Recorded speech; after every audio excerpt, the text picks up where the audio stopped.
everyone, welcome to the Beached Club. If you're new here, I am Sherilyn Korber. I'm an indie author of the Beached series, which is a paranormal series set in the fictional upscale town of Bonfire Beach, South Carolina.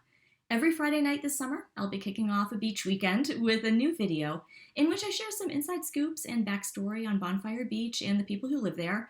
I talk about the progress of the third book in the series, which I'm writing this summer, and I do some giveaways. So I'm always glad to see newcomers to the channel. I love talking about my writing and my stories and the places I make up, and Bonfire Beach is a pretty good place to spend the summer, so welcome. Do you like my shirt? Can you see it? If I can get the angle right.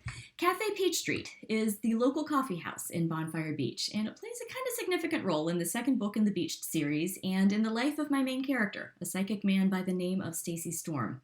This shirt is one of several pieces of merch that can be found at the new Beached by Sherilyn Korber storefront on teespring.com. Just like I'm wading into the technology pool as an old Gen Xer with YouTube, teaching myself how to do this, I am also wading into the merch pool and figuring out how Teespring works. This summer is one huge learning curve, I'll say that, but I'm having a good time with it as best I can, not knowing what I'm doing. There are only a few items available for public consumption right now, but there are more coming, and I thought, number one, after receiving my shirt this week, this would be a good week to spotlight Cafe Peach Street and its owner, a woman by the name of Chelsea, for our Beach Club Bonfire Beach talk tonight, because it's one of my favorite places in Bonfire, so I want to share it with you. And number two, as soon as I unpacked this shirt from the shipping envelope, I thought, why not give away a shirt this week as part of our giveaways? So that's what we'll be doing tonight, later on. Here's tonight's agenda. Grab yourself a cup of coffee or one of your own favorite coffeehouse specials and settle in to learn more about Cafe Peach Street in Chelsea. And I'll be sprinkling in some backstage peeks and insider tips as to what to watch for in future books as they relate to our history lesson. After that, I'll do a Book 3 status report, as well as a quick overview of Hillview Manor, which is where I'll be conducting my first paranormal investigation of the summer this coming Sunday, June 12th. And then it'll be giveaway time. So go ahead, hit pause while you get your snacks. I already have mine in my Cafe Peach Street mug, which is also available in the Beached by Sherilyn Korber storefront on Teespring. This will be another giveaway later this summer, but not tonight. Are you ready? Here we go. I shared in an earlier video that Bonfire Beach has one main street where most of its shops and boutiques are located. Cafe Peach Street is one of those shops. It's located on the corner of Main and Peach Street, and it fits in very well with the Norman Rockwell-esque ambiance of the area. It has a pink and peach color scheme out front, striped awnings, a pink door, planters with pink and orange flowers. It offers an extensive menu with gourmet imported coffees and espressos and other types of drinks, with a wide array of pastries, all of which are made fresh on site rather than ordered in from a supplier. So it's what you would expect from a coffee house, just Bonfire Beach style. Right next door to Cafe Peach Street is a gourmet pet bakery called The Barkery. And The Barkery and Cafe Peach Street collaborate to indulge all the many pets of Bonfire Beach and their owners with cross-promotional drinks and treats. Bonfire is very pet-centric. People take their dogs with them everywhere, and everywhere in Bonfire welcomes them. The tables and benches that extend from the coffee house to the doggy bakery are packed first thing in the morning with dogs and their people all socializing with one another and having a good time. Dog families aren't the only regulars at Cafe Peach Street. There's one core group of old-timers who gather at the coffee house every single morning. They are men in their late 50s, early 60s, retirees, as well as men of retirement age who come from family money and have never really had to work. They take up two tables inside Cafe Peach Street, and they give one another a hard time about their wives, and they keep close tabs on everything that goes on in Bonfire and everyone who comes through the coffee house door, including Stacy Storm. Much to his distress, Stacy is extremely private and not much of a people person, even without all the chaos and drama that has made up his public professional life lately. There's been a lot of drama going on, and there is very little that goes on in Bonfire that the old-timers don't know about. Cafe Peach Street is their home base. One of them in particular likes to, I don't want to say he gets in Stacy's face, but he makes a point to single Stacy out every time that Stacy goes in for his daily caffeine fix. This old-timer's wife's name is Irene, and she is well known to the others in the group for her constant antics, and I've heard from some readers who love the old-timers and especially love Irene, and the Irene stories in particular. So here's an insider tip. Irene makes a personal appearance in book 3. We finally get to meet Irene. Cafe Peach Street is owned by a woman named Chelsea, as I said before, and fun fact as to how she got her name.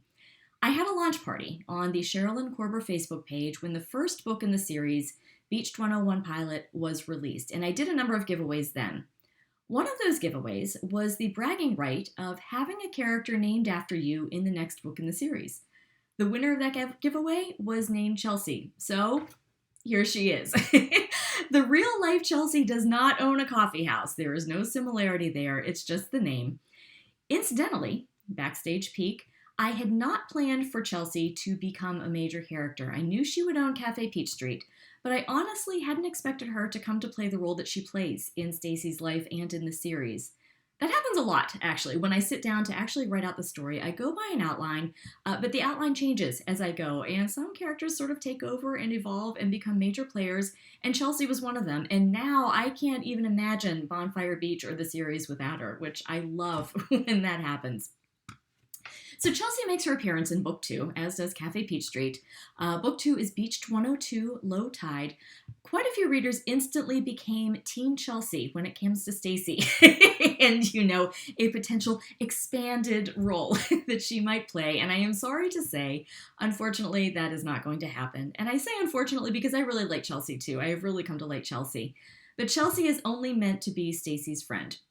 Chelsea is married, and her husband, Alec, is a bit older than she is and is retired Navy. He will also be introduced in Book 3. They live down the coast in Hurricane Beach. They have no kids, but they do have a chocolate lab named Hershey. And Chelsea will frequently bring Hershey to come play with the dogs outside Cafe Peach Street in the Barkery on her days off. She had always wanted to have a coffee house, and she opened Cafe Peach Street several years ago after Alec returned home from Iraq. Alec is haunted by his experiences there, and insider tip, this becomes relevant later in the series as well. For now, I will just say that Chelsea's compassion for her husband and what he's been through it makes her a natural fit for Stacy and what Stacy has been dealing with his entire life and is beginning to deal with in the murder mansion in Bonfire Beach.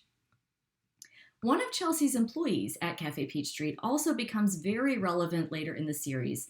She was introduced in Book 2 also. Her name is James, and she's had a very visceral impact on Stacy since the first time he saw her. It is a crush, yes, but insider tip, it's also much more than that.